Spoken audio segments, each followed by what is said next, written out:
안녕하세요. 25년 새해가 밝았습니다. 2025년 을사년 뱀의 해입니다. 다산과 풍요, 재물을 상징하는 뱀으로 올해도 모두 대박나기를 바랍니다. 금일은 25년 조선, 해양 분야에서 주요 시장 상황을 살펴보도록 하겠습니다.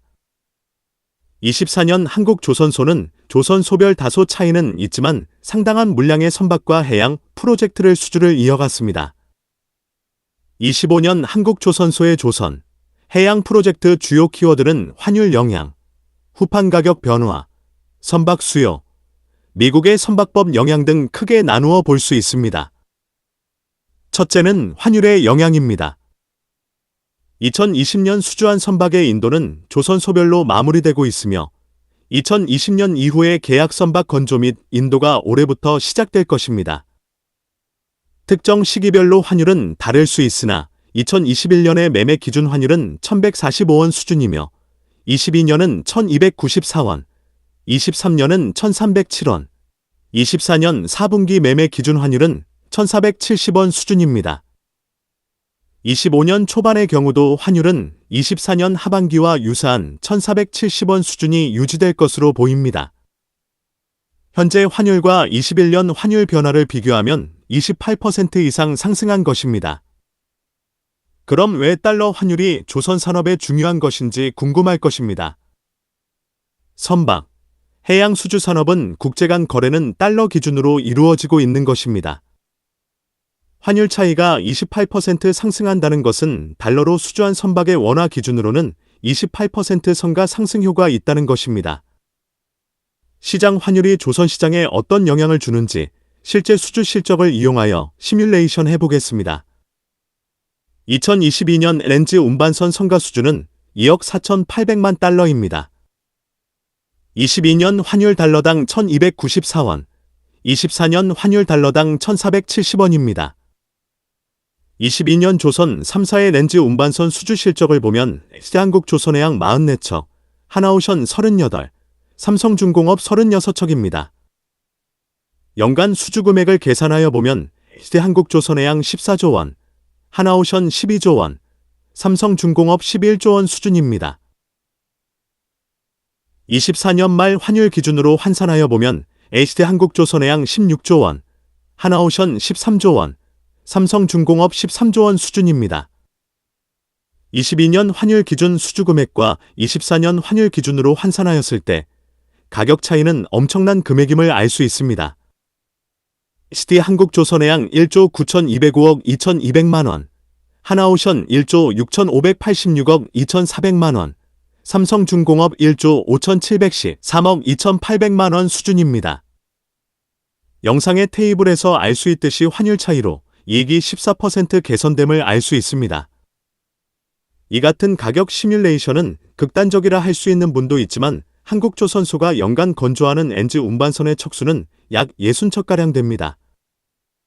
영상의 시뮬레이션 결과를 보면 22년 수주 척수가 대략 조선소별 40척 수준이며 이를 연간 건조 척수 20척 수준으로 환산하여 보면 현재 산출한 가격 차이의 반 수준이 될 것입니다. 결과론적으로 환율 차이만 보면 SD한국조선해양 9,200억 원, 하나오션 8,290억 원, 삼성중공업 7,856억 원 이익을 챙기는 것입니다.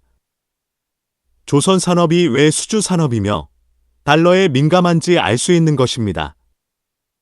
현재의 시뮬레이션 결과는 렌즈 운반선의 경우만 산출한 것이라 다른 선종 퍼서요, 애플랭, 탱커들을 모두 합치면 25년 회사의 이익은 환율 차이만으로 조 단위의 이익을 얻게 되는 것입니다. 여기에는 조선소가 생산 가동률이 100%까지 달성한다는 가정이 전제되는 것입니다. 현재 한국조선소는 생산 부분에서 안정을 찾고 있기 때문에 25년 생산 가동률에는 문제가 없을 것으로 예상이 됩니다. 둘째는 후판 가격 영향입니다. 선박에 사용되는 후판은 두께 6mm 이상의 두꺼운 철판으로 한국조선소는 대부분의 후판을 국내 철강업체인 포스코, 동국제강, 현대제철 등에서 구매를 하여 선박 건조에 사용을 하고 있습니다. 한국조선소가 선박을 건조하기 위하여 국내산 후판을 많이 사용하던 시절이 있었습니다. 많은 선주들이 중국산 제품에 대한 신뢰 문제로 중국산 후판 사용을 주저하기도 하였습니다.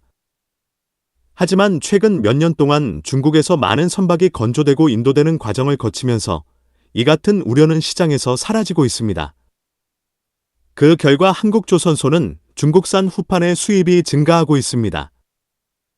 국내 조선사들은 전체 후판 사용량 중 20%가량을 중국산으로 사용하고 있습니다.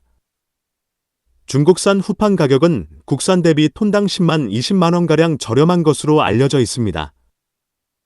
2024년 10월 누적 기준 중국산 후판 수입량은 115만 7,800톤으로 전년 동기 대비 7.35% 증가했습니다.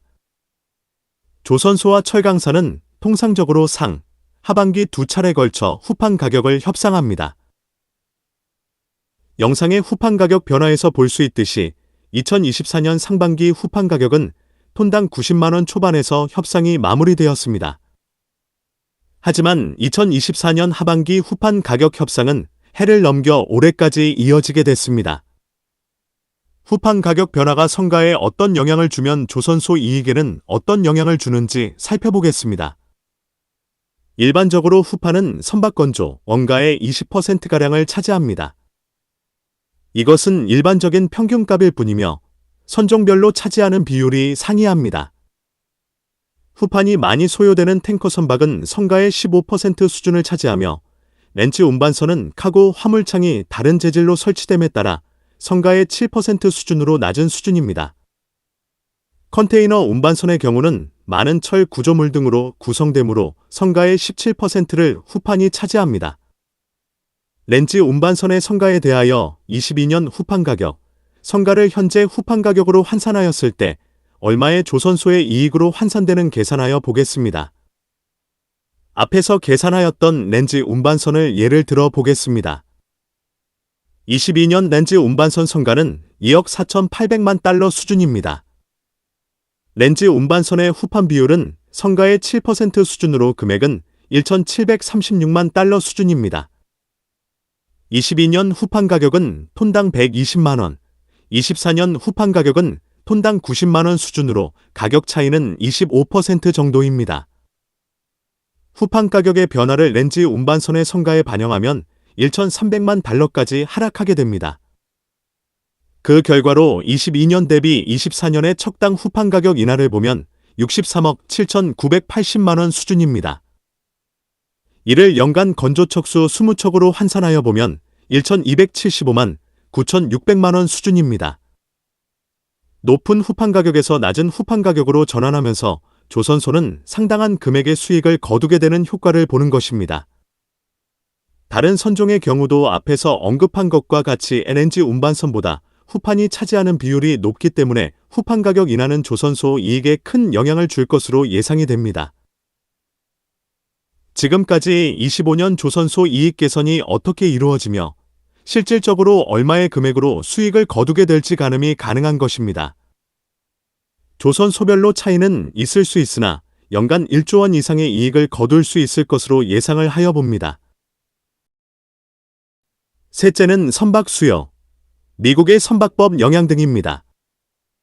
선박 건조 수요에 대하여는 24년 조선소 분기 보고서 또는 여러 기관의 분석 보고서를 소개 드린 것과 같이 조선소에는 긍정적이라 할 수 있습니다.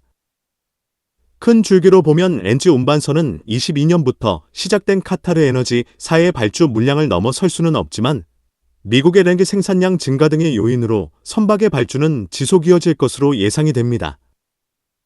컨테이너 운반선의 경우는 일반 연료를 사용하는 선박의 친환경 선박으로 교체 수요와 함께 노후 선박의 폐선에 따른 신규 선박 수요는 지속 유지될 것으로 예상이 됩니다.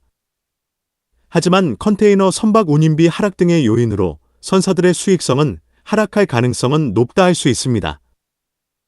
이 같은 결과는 우크라이나 및 러시아의 전쟁은 종식될 것이며 또한 이스라엘의 경우도 휴전 또는 전쟁 종식으로 홍해 사태는 점차 해소되면서 선박의 톤마일 효과는 사라지게 되는 영향을 받게 될 것입니다. 전 세계 경제는 버들의 종점을 달려가고 있는 상황에 세계 물동량은 축소되고 선박 수요 감소로 이어질 것으로 예상이 됩니다. 탱커 선박의 경우는 중국의 경제 침체가 지속되면서 원유 수요가 좀처럼 회복되지 않기 때문에 선박의 수요는 증가하지 않을 것으로 보입니다. 석유화학 제품 운반선의 경우도 홍해 사태가 해결되면 증가한 선박 수요도 다소 해결될 것으로 예상이 됩니다. 다음으로 미국의 선박법 추진으로 미국의 해운 산업을 중국의 일정 수준까지 끌어올리려는 노력이 동반될 것입니다. 그 같은 미국의 노력에 수혜를 받을 곳은 우방인 한국과 일본이 되지 않을까 싶습니다. 한국조선소는 감소하는 선박 수요를 미국의 선박법이라는 것을 통하여 일정 부분 보완하여 줄것줄것 예상이 됩니다. 해양 분야는 앞으로 성장성이 높다 할 수 있습니다. 미국은 트럼프 2기 정부가 들어서면 친환경 정책에서 이탈하여 화석연료 시대를 지속 유지하려는 정책을 펼칠 것으로 예상이 됩니다. 화석연료 산업을 육성하려는 트럼프 대통령의 의지는 확고하기 때문에 멕시코만의 원유 생산시설 증대 및 시에일가스 개발허가, 시설 신축들이 증가할 것입니다.